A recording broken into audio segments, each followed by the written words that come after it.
स्वर्ग का हकदार कौन। यह कहानी 4 व्यक्तियों की है जो मरने के बाद स्वर्ग के द्वार पर खड़े थे।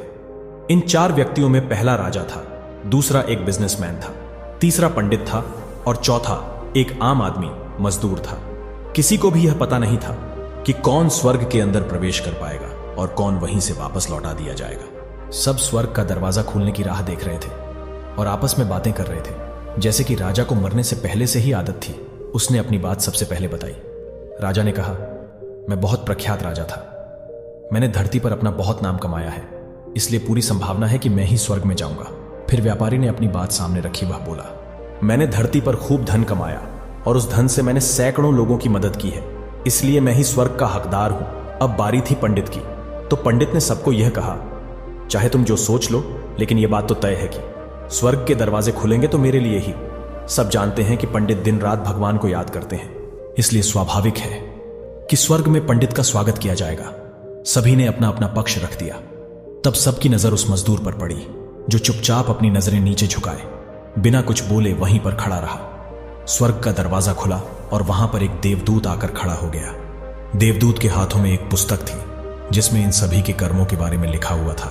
देवदूत ने सबसे पहले राजा को अपने पास बुलाया और उसको पूछा, तुम बताओ, तुमने अपने जीवन में क्या क्या अच्छे कर्म किए हैं। मैं उन्हें इस पुस्तक में देखकर फैसला करूंगा कि तुम्हें अंदर आने देना है या नहीं। राजा ने कहा, मेरा राज्य जितना बड़ा था उतना ही समृद्ध था और मेरे राज्य के सभी लोग खुशहाल थे, सभी बड़े आनंद से रहते थे। मैंने उन्हें कभी भी किसी भी चीज की कमी नहीं होने दी। यही मेरे अच्छे कर्म हैं। देवदूत ने अपने पुस्तक में देखा और देखने के बाद राजा से कहा, तुम सच बोलते हो, तुमने अपने राज्य की प्रजा को बहुत सुखी रखा था, लेकिन तुमने अपने राज्य की सीमा बढ़ाने के लिए जितने युद्ध किए थे, उन युद्ध की वजह से हजारों सैनिकों ने अपनी जान गंवा दी थी। उन हजारों सैनिकों के परिवार के दुख का कारण तुम बने थे, इसीलिए तुम स्वर्ग में नहीं आ सकते। अब बारी थी व्यापारी की।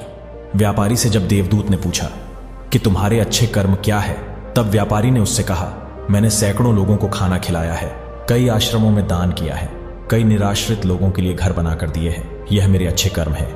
देवदूत ने फिर से अपने पुस्तक में ध्यान से देखा और देखने के बाद व्यापारी से कहा, तुम्हारा कहना भी ठीक है कि तुमने बहुत दान धर्म किया है, लेकिन यह दान धर्म तुमने जिन पैसों से किया है, उन पैसों को कमाने के लिए तुमने न जाने कितने झूठ बोले हैं, कितनी हेरा फेरियां की है और कितनी मिलावटें की है, इसलिए तुम भी स्वर्ग में नहीं आ सकते। जब पंडित से यही सवाल किया गया तो पंडित ने बड़े ही आत्मविश्वास के साथ कहा, मैंने अनगिनत लोगों को ज्ञान दिया है, हजारों यज्ञ और पूजाएं की है और दिन रात भगवान का जाप किया है, इससे अच्छे कर्म और क्या ही हो सकते हैं।